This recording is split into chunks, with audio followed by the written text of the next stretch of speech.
اللهم رب محمد صل على محمد وعلى آل محمد وأجز محمد صلى الله عليه وسلم ما هو أهله.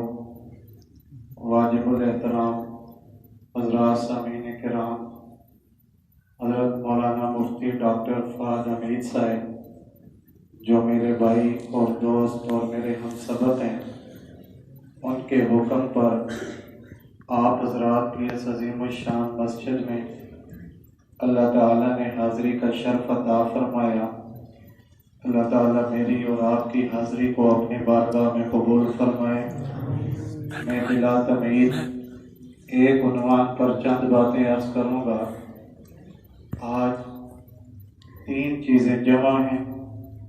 ایک شب جمعہ ہے، دوسرا آخری عشرہ کی طاق رات ہے، اور تیسرا ختم قرآن کی محفل ہے. ان 3 چیزوں کو آپ نے ذہن میں رکھنا ہے. نمبر 1، آج جمعۃ المبارک کی رات ہے. نمبر 2، آج آخری عشرہ کی طاق رات ہے. نمبر 3، آج ختم قرآن کی محفل ہے.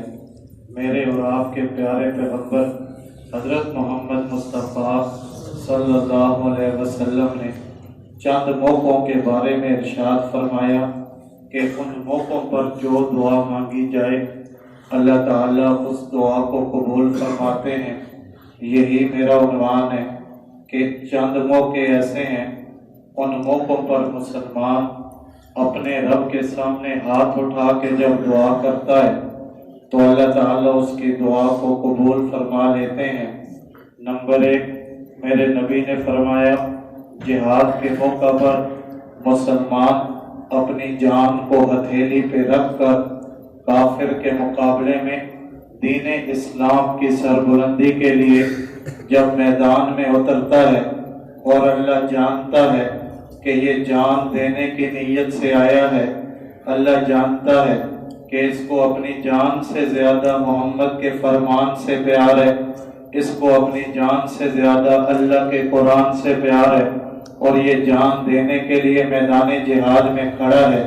میرے پیغمبر صلی اللہ علیہ وسلم نے فرمایا اس موقع پر میری امت کا مسلمان جب اللہ کے سامنے دعا کے لیے ہاتھ اٹھاتا ہے، اس کے ہاتھ نیچے بعد میں آتے ہیں، اللہ دعا کو پہلے قبول فرما لیتے ہیں. نمبر 1، جہاد کے موقع پہ دعا قبول ہوتی ہے. نمبر 2، میرے نبی صلی اللہ علیہ وسلم اپنی مسجد میں بیٹھے ہوئے، ایک صحابی نے آ کے کہا یا رسول اللہ صلی اللہ علیہ وسلم باہر بارش ہو رہی ہے، آپ مسجد سے باہر نکلے، مسجد کے صحن میں آئے، آپ نے اپنے گریبان کے بٹن کھول دیے. صحابی دیکھ رہا ہے کہ بارش حضور کے چہرہ انور پہ بھی گر رہی ہے، آپ کے مبارک سر پہ بھی گر رہی ہے، اور آپ نے سینے کے بٹن کھول دیے، آپ کے سینے پہ بھی گر رہی ہے. تو صحابی نے پوچھا حضور آپ بارش کو اپنے چہرے پہ گرا رہے ہیں، اپنے سینے پہ گرا رہے ہیں، بارش میں ادھر ادھر چلتے ہوئے آپ بارش سے محبت فرما رہے ہیں، بارش سے اتنی محبت کی وجہ کیا ہے؟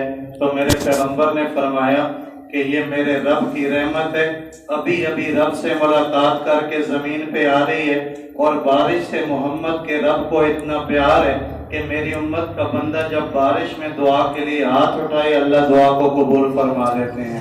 یہ دوسرا موقع ہے جہاں پہ دعا قبول ہوتی ہے، آپ گنتے جائیں اور یاد کرتے جائیں. نمبر 1، جہاد کے موقع پہ دعا قبول ہوتی ہے. نمبر 2، بارش کے موقع پر دعا قبول ہوتی ہے. نمبر 3، میرے نبی صلی اللہ علیہ وسلم نے فرمایا آسمانوں پہ ایک فرشتہ ہے، لمبی اس کی گردن ہے، نام اس کا دیک ہے، دال یا کاف کش والا کاف، دیک. دیک عربی میں مرغ کو بھی کہتے ہیں، اور دیک فرشتے کا نام بھی ہے. میرے نبی نے فرمایا وہ جو آسمانوں کا دیک ہے جس کو فرشتہ کہتے ہیں، وہ جب آسمانوں پہ موج میں آتا ہے تو اللہ کی توحید کا نعرہ بلند کر کے اللہ اکبر اللہ اکبر کہتا ہے، اور زمین پر پرندوں میں وہ صرف مرغ کو نظر آتا ہے۔ وہ جب آسمانوں پہ اذان دیتا ہے تو مرغ اس کی اذان کو دیکھ کر، اس فرشتے کی اذان کو سن کر زمین پر اذان دیتا ہے۔ پرندوں میں مرغ لمبی گردن والا ہے، فرشتوں میں دیگ لمبی گردن والا ہے، دونوں کا نام دیگ ہے، اس کو بھی دیگ کہتے ہیں، اس کو بھی دیگ کہتے ہیں۔ وہ آسمانوں پہ اذان دیتا ہے، یہ زمینوں پہ اذان دیتا ہے، یہ اس کی اذان کو دیکھ کے اذان دیتا ہے۔ اسی لیے نبی نے فرمایا تھا لا تسبوا الدیگ، مرغ کو کبھی گالی نہ دیا کرو، یہ تو اذان دیتا ہے اور اذان دینے والے کو گالی نہیں دینی چاہیے۔ میں اپنے اجتہاد سے ایک جملہ کہتا ہوں، ڈاکٹر صاحب تشریف فرمائیں، نبی یہ فرما رہے ہیں کہ پرندوں میں اگر کوئی اذان دینے والا ہو تو اس کو گالی نہیں دینی چاہیے۔ تو ساری کائنات کے پرندے مل بھی جائیں تو مسلمان کے تو پاؤں کی جوتی کی خاک کی برابری نہیں کر سکتے۔ اگر اذان دینے والے پرندے کو گالی دینا جائز نہیں ہے تو پھر اذان دینے والے بندے کی توہین کیسے جائز ہو سکتی ہے؟ میں اگلا جملہ کہتا ہوں، میں کہتا ہوں جب اذان دینے والے کی توہین کی اجازت نہیں ہے تو پھر نماز پڑھانے والے کی توہین کیسے ہو سکتی ہے، یا اس کی گستاخی اور اس کو گالی دینے کی اجازت کیسے ہو سکتی ہے؟ بہرحال میرے نبی نے فرمایا وہ آسمانوں پہ اذان دیتا ہے، یہ زمین سے اس کو دیکھتا ہے، یہ بھی اذان دیتا ہے، دونوں کی اذان آپس میں مل جاتی ہے، اور ان دونوں کی اذان کے وقت میری امت کا جو بندہ رب کے سامنے ہاتھ اٹھا کے دعا کرے اللہ دعا کو قبول فرما لیتے ہیں۔ یہ تیسرا موقع ہے۔ نمبر ایک جہاد کے موقع پہ دعا قبول ہوتی ہے۔ نمبر دو آپ بھی ارشاد فرماتے جائیں گے تاکہ مجھے بھی یاد ہوتا جائے، بارش کے موقع پر دعا قبول ہوتی ہے۔ نمبر تین مرغ کی اذان کے وقت دعا قبول ہوتی ہے۔ نمبر چار میرے اور آپ کے پیارے محبوب سرور کون ہے حضرت محمد مصطفیٰ سب فرما دیں صلی اللہ تعالی علیہ وعلی آلہ واصحابہ وبارک وسلم۔ آپ نے فرمایا کہ جب اذان ہو جاتی ہے، اذان کے بعد بندہ مسجد میں آ جاتا ہے اور یہ نماز کے انتظار میں بیٹھا ہوا ہے، اذان ہو چکی ہے، اقامت ابھی باقی ہے۔ اذان اور اقامت کے درمیان کا جو وقت ہے، بندے نے وضو کیا، بندے نے کہا اب اذان ہو چکی ہے، اللہ کا بلاوا آ چکا ہے، لہذا اب مجھے نماز کی تیاری کرنی چاہیے۔ میں نے آج DRC میں بھی ایک پروگرام میں یہ بات کی اور یہ روایت میں نے سنائی۔ میں نے کہا اماں عائشہ صدیقہ رضی اللہ تعالیٰ عنہ اپنے محبوب پیغمبر کے پاس بیٹھی ہیں، دونوں کی آپس میں بات چیت ہو رہی ہے، تو حضور اچانک اذان کی آواز آتی ہے تو حضور اپنی جگہ سے کھڑے ہو جاتے ہیں، اور جب آپ کھڑے ہوتے ہیں تو حضرت عائشہ آپ کے سامنے آ جاتی ہیں، تو حضور فرماتے ہیں تم کون ہو؟ حضرت عائشہ کو حیرانگی ہوئی، ابھی تو باتیں ہو رہی ہیں اور اپنی بیوی کو پوچھا جا رہا ہے کہ تم کون ہو؟ بارہ کہا تم کون ہو؟ فرمایا میں عائشہ ہوں۔ سمجھ گئی کہ حضور مجھے پہچان نہیں رہے۔ حضرت عائشہ کی ذہانت کو دیکھیں، فقاہت کو دیکھیں، ہماری ماں کے علم کو دیکھیں۔ آپ فرماتی ہیں جب حضور نے پوچھا تم کون ہو، میں نے کہا عائشہ ہوں۔ اب میں نے دیکھا کہ حضور مجھے پہچان نہیں رہے تو حضور نے کہا تم کون عائشہ؟ تو حضرت عائشہ نے یہ نہیں کہا کہ آپ کی بیوی عائشہ، کیونکہ اگر وہ کہتی کہ میں آپ کی بیوی ہوں اور اس موقع پہ حضور پہچان نہیں رہے اور حضور کہہ دیتے کہ تم تو میری بیوی نہیں ہو تو رشتے نے ختم ہو جانا تھا۔ اماں کی ذہانت کو دیکھیں، جب کہا تم کون ہو، کہا میں عائشہ ہوں۔ کہا کون عائشہ؟ کہا ابو بکر کی بیٹی عائشہ ہوں۔ کہا کون ابو بکر؟ کہا جب دیکھا نہ مجھے پہچان رہے ہیں نہ ابو بکر کو پہچان رہے ہیں۔ بزرگوں میری بات کو نوجوانوں ذرا دل کے کانوں سے سننا۔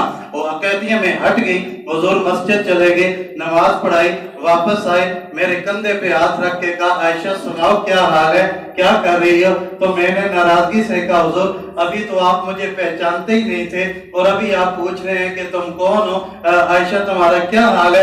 تو فرمایا عائشہ ناراض نہ ہونا، جب اذان کی آواز کانوں میں پڑتی ہے پھر محمد کو رب کے علاوہ کوئی نظر نہیں آتا، پھر محمد اللہ کو جانتا ہے یا مسجد کو جانتا ہے یا نماز کو جانتا ہے، پھر کچھ یاد نہیں رہتا۔ اب حضور نے فرمایا اذان ہو چکی ہے، اقامت ابھی باقی ہے۔ اذان اور اقامت کے درمیان کا جو وقت ہے اس میں بندہ آ جاتا ہے اور نماز کے انتظار میں بیٹھا ہوا ہے، نماز کے انتظار میں بیٹھا ہوا۔ ہمارے بزرگوں نے لکھا ہے جو اعتکاف میں ہوتا ہے، یہ پردے لگے ہیں، اللہ ان کے اعتکاف کو قبول فرمائے۔ ہمارے بزرگوں نے لکھا ہے معتکف جو ہوتا ہے وہ ہر وقت انتظار میں ہوتا ہے۔ معتکف ہر وقت کس میں ہوتا ہے؟ انتظار میں ہوتا ہے، گھر تو نہیں جا سکتا نا۔ فجر پڑھی ہے تو اب کس کے انتظار میں ہے؟ زور کے انتظار میں۔ زور پڑھی ہے تو اب وقت کس کے انتظار میں؟ اثر کے، کیونکہ کہیں جا نہیں سکتا نا، تو معتکف ہر وقت انتظار میں. اس لیے فقہاء نے مسئلہ لکھا ہے اعتکاف والا ہر وقت انتظار میں ہوتا ہے، اور جو نماز کے انتظار میں ہوتا ہے اس کو فرض نماز کا ثواب مسلسل ملتا رہتا ہے. لہذا اعتکاف والا جب سو بھی رہا ہوتا ہے تو اس کے کھاتے میں فرض نماز کا ثواب لکھا جاتا ہے. اللہ تعالیٰ اس کو عطا کرتے ہیں. اب حضور نے فرمایا نماز اذان ہو چکی ہے، نماز باقی ہے، بندہ نماز کے انتظار میں آیا ہے. اذان اور اقامت کے وقفے کے دوران جب یہ انتظار میں ہے، ابھی جماعت نہیں ہوئی ہے، اس وقت میری امت کا جو محمدی، جو مسلمان ہاتھ اٹھائے گا، رب کے حضور دعا کرے گا، اللہ اس انتظار کی برکت سے اس کی دعا کو قبول کر لے گا. نمبر ایک، جہاد کے موقع پر دعا قبول ہوتی ہے. آپ ارشاد فرمائیں نا، نمبر ایک، جہاد کے موقع پر. جہاد کا نام مشکل تو نہیں ہے نا، اچھا نام ہے نا، لینے پہ بھی ثواب ہے، کرنے پہ بھی ثواب ہے. جس نے جہاد سے محبت نہیں کی اس کو تو حضور نے منافق کہا ہے. تو جہاد کے موقع پہ دعا کیا ہوتی ہے؟ قبول ہوتی ہے. جہاد کا نام لے آپ، کس کے موقع پہ جو دعا قبول ہوتی ہے؟ اس کی آواز سے. کس کے موقع پہ دعا قبول ہوتی ہے؟ جہاد کے موقع پہ دعا قبول ہوتی ہے. نمبر دو، کس موقع پہ دعا قبول ہوتی ہے؟ بارش کے، جزاک اللہ، بارش کے موقع پر دعا قبول ہوتی ہے. نمبر تین، کس موقع پر دعا قبول ہوتی ہے؟ مرغ کی اذان کے وقت دعا قبول ہوتی ہے. اچھا، اذان مرغ دے یا مرغی، بات ایک ہی ہے. مرغی اذان دینے سے منحوس نہیں ہو جاتی.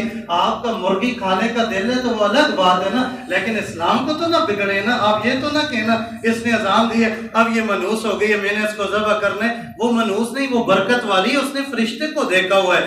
آپ کا دل ہے تو کھا لیں، حلال ہے، لیکن مسئلے کو اپنی انا کے لیے اور اپنے چسکے کے لیے مسئلہ بدلنا تو جائز نہیں ہے نا. مرغ کی اذان کے وقت دعا کیا ہوتی ہے جی؟ قبول ہوتی ہے. اگلا کیا فرمایا جی؟ کس موقع پہ دعا قبول ہوتی ہے؟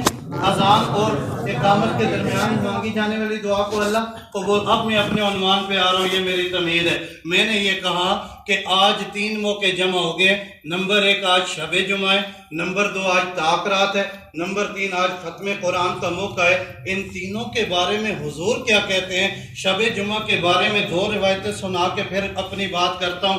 پہلی روایت حضرت عبداللہ بن عمر کی ہے. ان 2 روایتوں سے میرے تبلیغی جماعت کے ساتھیوں کو ایک بات سمجھ آ جائے گی کہ ہمارے بزرگوں نے شب جمعہ کا اجتماع کیوں رکھا تھا، اور شب جمعہ ہی کو بیان کیوں ہوتا ہے، اور شب جمعہ کو آپ کو مرکز میں کیوں بلایا جاتا ہے. ہمارے بزرگوں کی نظر کہاں جاتی ہے، میں آپ کو وہ بتاتا ہوں.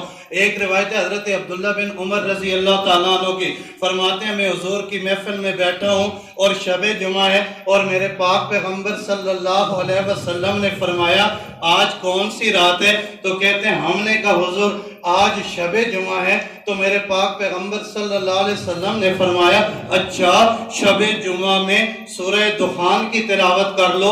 2 صفوں کی صورت ہے، 3-4 منٹ میں اس کی تلاوت مکمل ہو جاتی ہے. 25ویں پارہ میں آج سب انشاءاللہ دعا کے بعد مسجد میں بیٹھ کے سورہ دخان پڑھ کے گھر کو جائیں گے، کیونکہ میرے نبی نے حضرت عبداللہ بن عمر کہتے ہیں فرمایا آج شب جمعہ ہے. فرمایا جی شب جمعہ ہے. فرمایا سورہ دخان ہے، 2 صفوں کی چھوٹی سی صورت ہے، شب جمعہ میں اس کی تلاوت کر لینا. جو جمعہ کی رات میں سورہ دخان کی تلاوت کرتا ہے، ادھر اس کی تلاوت ختم ہوتی ہے. اس چھوٹی سی صورت کی برکت سے رب اس کی زندگی بھر کے گناہوں کو معاف فرما دیتے ہیں.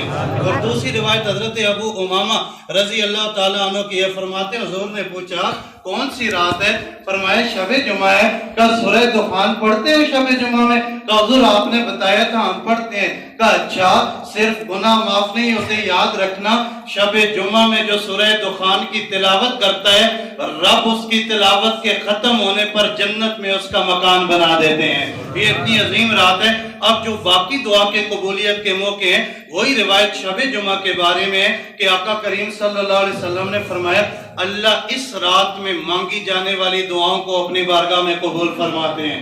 ایک شب جمعہ ہے، دعا کی قبولیت کا موقع ہے، اور دوسرا طاق رات ہے، 27ویں بھی ہے. اور حضرت عبداللہ بن مسعود کا تو یہ خیال تھا، وہ فرماتے ہیں کہ 27ویں رات جو ہے نا یہی رات لیلۃ القدر کی رات ہے. اور امت کے بہت سارے بزرگ ایسے گزرے ہیں وہ یہی فرماتے ہیں کہ 27ویں رات ہی لیلۃ القدر کی رات ہے. یہ ان کے تجربوں کی بات ہے، شریعت نے متعین نہیں کی ہے. شریعت نے تو کہا آخری عشرے میں تلاش کرو، لیکن بعض بزرگ فرماتے ہیں کہ ہمیں زیادہ تر لیلۃ القدر کی ملاقات کس رات میں ہوتی ہے؟ 27ویں رات میں ہوتی ہے.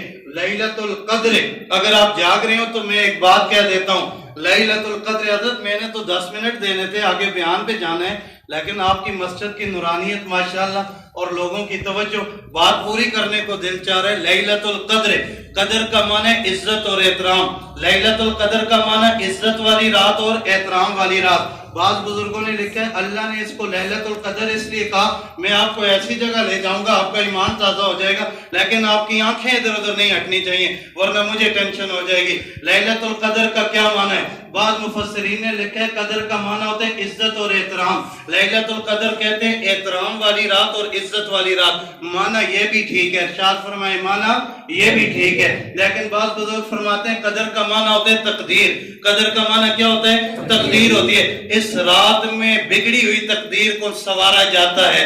جن لوگوں کی تقدیریں بگڑ چکی ہیں اللہ کے در پہ آ جائیں تو سنوار دی جائیں گی، تقدیریں سنوارنے والی رات ہے، اس لیے اس کو کہتے ہیں لیلۃ القدر۔ معنی یہ بھی ٹھیک ہے، معنی وہ بھی ٹھیک تھا، معنی یہ بھی ٹھیک ہے، لیکن ہماری تاریخ اسلامی میں ایک بزرگ گزرے حضرت ابو بکر وراق رحمت اللہ علیہ، وہ فرماتے ہیں سارے معنی اپنی جگہ ٹھیک ہے، لیکن میرا وجدان اور میرا ضمیر یہ کہتا ہے وہ لوگ جن کی معاشرے میں کوئی قدر نہیں ہوتی، لوگ ان سے سلام نہیں لیتے، ان کے پاس بیٹھنا گوارا نہیں کرتے، جن کے جماعت میں ان کی حیثیت نہیں ہے، محلے میں ان کی بات نہیں مانی جاتی، غمی شادی میں ان کی کوئی قدر نہیں ہے، لوگ ان کو چھوٹا سمجھتے ہیں، ان کو کمزور سمجھتے ہیں، ان کو بے قدرہ سمجھتے ہیں۔ یہ وہ رات ہے دنیا کے ٹھکرائے ہوئے جب اللہ کے دربار میں آتے ہیں تو اللہ بے قدروں کو بھی قدر عطا فرما دیتے ہیں۔ یہ وہ در ہے جہاں بے قدروں کی بھی قدر کی جاتی ہے۔ وہی پیغمبر سب کہہ دو صلی اللہ علیہ وسلم جس نے کہا تھا جہاد کے موقع پہ دعا قبول ہوتی ہے، جس نے کہا تھا بارش کے موقع پہ دعا قبول ہوتی ہے، مرغ کے اذان کے موقع پہ دعا قبول ہوتی ہے، اذان اقامت کے درمیان دعا قبول ہوتی ہے، جمعہ کی رات دعا قبول ہوتی ہے، اسی پیغمبر نے اپنی مبارک زبان سے فرمایا من قام لیلۃ القدر ایمانا واحتسابا غفر له ما تقدم من ذنبه۔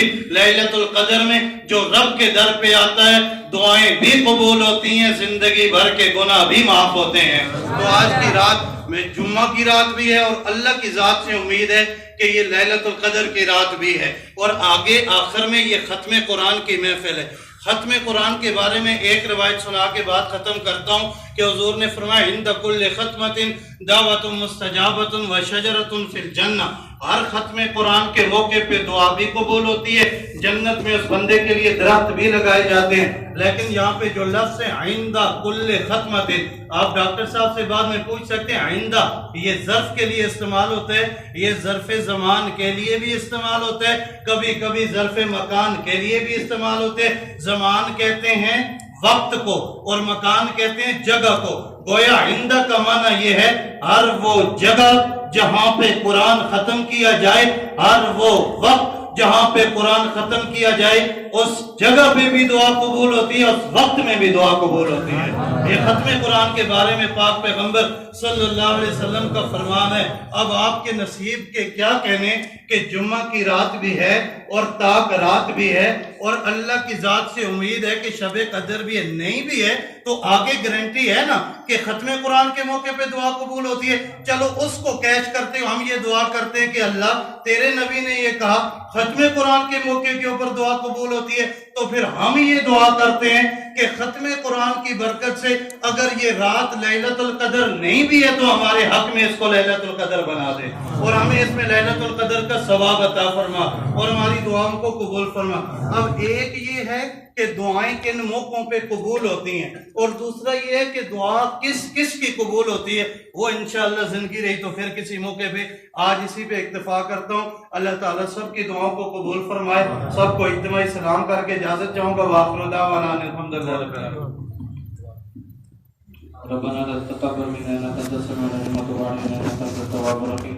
یا اللہ ہماری حاضری اپنی بارگاہ میں قبول فرما، کمی کوتاہی اپنے فضل و کرم سے معاف فرما۔ یہاں جو قرآن سنایا گیا سنا گیا، یا اللہ اپنی شان کے مطابق بدلہ عطا فرما۔